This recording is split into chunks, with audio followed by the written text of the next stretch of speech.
ஒரு நிமிஷம் ஒரு தகவல் மூலமா உங்ககிட்ட எந்த தகவல் சொல்ல போறேன் இன்னைக்கு அப்படின்னு பாத்தீங்கன்னா, ரொம்ப ரொம்ப அழகான தகவல் தாங்க. அரோகரா அப்படின்னு சொல்றோம்ல, வெற்றிவேல் முருகனுக்கு அரோகரா அப்படின்னு சொல்றோம்ல, இதுல அரோகரா அப்படின்ற அந்த வார்த்தைக்கு என்ன பொருள் அப்படிங்கறத தான் நான் இப்ப சொல்ல போறேன். இறைவா எங்களுடைய துன்பங்களை நீக்கி எங்களுக்கு நற்கதி அருள்வாயாக அப்படின்றதாங்க அரோகரா அப்படின்ற அந்த அழகான வார்த்தைக்கு அர்த்தம். சரி, இந்த வார்த்தை எப்படி வந்தது அப்படின்னு நீங்க கேட்கலாம். திருஞான சம்பந்தர் இருக்காரு இல்லையா, அவர் பல்லக்குல தாங்க ஒரு இடத்துல இருந்து ஒரு இடத்துக்கு போவாரு. அப்போ அவரை தூக்கிட்டு போறவங்க எல்லாம் என்ன வார்த்தை சொல்லுவாங்க அப்படின்னா, ஏலேலோ ஏலேலோன்னு சொல்லுவாங்க. இது நமக்கு தெரியும் இல்லையா, கஷ்டமான ஒரு வேலையை செய்யும் போது ஏலேலோ அப்படின்னு சொல்லிட்டு பாட்டு பாடிட்டு போவாங்க. அப்போ ஞானசம்பந்தர் பாக்குறாரு, இது என்ன ஏலேலோ ஏலேலோன்னு சொல்லிட்டு அர்த்தமில்லாத ஒரு வார்த்தையை சொல்லணும், அதுக்கு அர்த்தம் பொதிந்த வார்த்தையை சொன்னா எவ்வளவு அழகா இருக்கும் அப்படின்னு சொல்லிட்டு இந்த அரோகரா அப்படின்ற வார்த்தையை பல்லக்கு தூக்கிகளுக்கு சொல்லி கொடுத்திருக்காரு.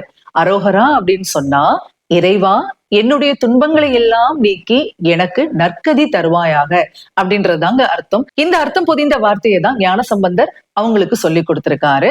சைவர்கள் தான் இத அதிகமா பயன்படுத்திட்டு இருந்திருக்காங்க, அரோகரா அப்படின்ற வார்த்தைய. நாளடைவுல பாத்தீங்க அப்படின்னு சொன்னா கௌமாரர்கள், அதாவது முருக கடவுளை கும்பிடுவாங்கல்ல, அவங்க எல்லாரும் அரோகரா அப்படின்ற அந்த வார்த்தையை பயன்படுத்த ஆரம்பிச்சுட்டாங்க. ஆக வெற்றிவேல் முருகனுக்கு அரோகரா அப்படின்னு நம்ம சொன்னோம் அப்படின்னா, முருகா என்னுடைய துன்பங்களை எல்லாம் நீக்கி துயரங்களை எல்லாம் நீக்கி எனக்கு நல்ல பலன்களை தா அப்படின்றதாங்க அர்த்தம். இப்போ உங்களுக்கு புரிஞ்சிருக்கும் அரோகரா அப்படின்ற வார்த்தைக்கு என்ன அர்த்தம் அப்படின்னு சொல்லி. ஆக ஒரு தடவை நம்ம எல்லாரும் சொல்லிடலாம், வெற்றிவேல் முருகனுக்கு அரோகரா.